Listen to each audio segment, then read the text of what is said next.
এই দেশে যে ক্রাইসিসগুলো আমরা গত 15 বছর ধরে দেখেছি কিংবা 71-এর পর থেকে দেখেছি, 71-এর পর থেকে আমরা 1971-এ মুক্তিযুদ্ধ, তারপর আমরা ভেবেছিলাম এবার আমরা মুক্তি পাবো, 75 পর্যন্ত পাই নাই, বরং আরও সিরিয়াস একটা পলিটিক্যাল ক্লাস আমাদের চাইতে হয়েছে।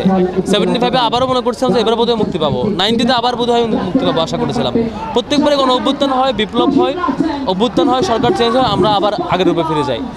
লাস্ট 24-এ কোনো অভ্যুত্থানের পর আমরা ভাবছিলাম এবার বোধহয় আমরা ঠিক হতে পারবো। আমরা দেখেছি কোনো দল নিজেদের অন্তর্কন্তরে 200-200 বেশি মানুষকে হত্যা করেছে, নিজেদের কর্মীকে মেরে ফেলেছে। আবার দেখে কোনো দল আবারও সেই বাজার নিয়ন্ত্রণ, বাস স্ট্যান্ড নিয়ন্ত্রণ, টেম্পো স্ট্যান্ড নিয়ন্ত্রণ, এই ধরনের কার্যক্রমগুলোতে ব্যস্ত রয়েছে। যেখানে অথচ জনপ্রতিনিধি হওয়ার কথা, আগামীর দেশ কী করে চলবে, কীভাবে চাঁদাবাজ মুক্ত সোসাইটি করবে, শিক্ষা ব্যবস্থার রিফর্ম কোথায় হবে, ফরেন পলিসি কী হবে, বাংলাদেশে কোন পলিসি বড় প্রবলেম আছে, কীভাবে কোথায় কী রিফর্ম করা যায়, এই ব্যাপারে রিকমেন্ডেশন আসার কথা ছিল, নিজেদের শুধরানোর কথা ছিল। সেই জায়গায় আবারও কিছু দল পুরনো জায়গায় ফিরে যাচ্ছে। আমি যেটা আমার জায়গায় মনে করি, ডাকসুতে আমরা দেখেছি যেটা মা পিম্পল 5 দিনেই চলে যাবে। যাবে না মা, যাবে। নিমের 5 অংশের পাওয়ারে 5 দিনেই দূর হবে পিম্পল। হিমালয়া পিউরিফাইং নিম ফেস ওয়াশ। শিক্ষার্থীরা আগের পুরনো বন্দোবস্ত চায় না, শিক্ষার্থীরা আগের পলিটিক্যাল ক্লাস চায় না, অস্ত্রের যন্ত্রণা চায় না। ডাকসুতে কেউ অস্ত্রের হুমকি দিয়ে পারে নাই, ডাকসু কোথাও কেউ পলিটিক্যাল মাসল পাওয়ার প্র্যাকটিস করতে পারে নাই। দিন শেষে শিক্ষার্থীদের বিজয় হয়েছে, তরুণদের বিজয় হয়েছে।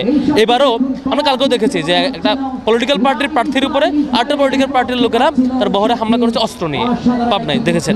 এটা খুবই দুঃখজনক। এভাবে চলতে থাকলে দিন শেষে একটা জবাব তারা পাবে।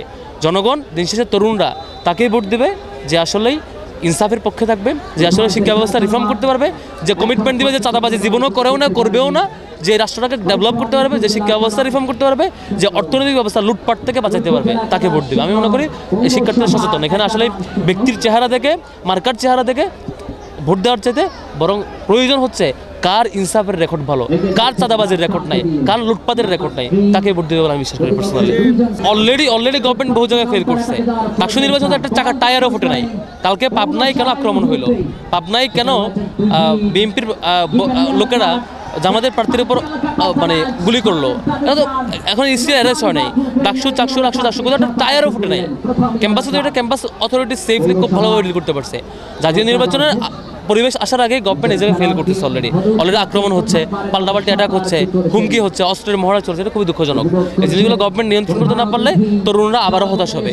তরুণরা যাদেরকে আশা করে এই জায়গায় বসিয়েছিল 5 আগস্টে গণঅভ্যুত্থানের পরে, তাদের কাছ থেকে সঠিক রেসপন্স না পেলে বাংলাদেশ আবারও কঠিন হুমকির মধ্যে পড়বে। কখনো আমরা কামনা করি না। আমরা এখন আশা দেখতে চাই যে বাংলাদেশ গভর্নমেন্ট, ইন্টারিম গভর্নমেন্ট মেরুদণ্ড শক্ত করে যে সুষ্ঠু একটা নির্বাচন দেওয়ার কথা, আমাদের যে নাগরিক অধিকার পাইয়ে দেওয়ার কথা, সেটি দিতে পারবে বলে আমরা আশা রাখতে চাই।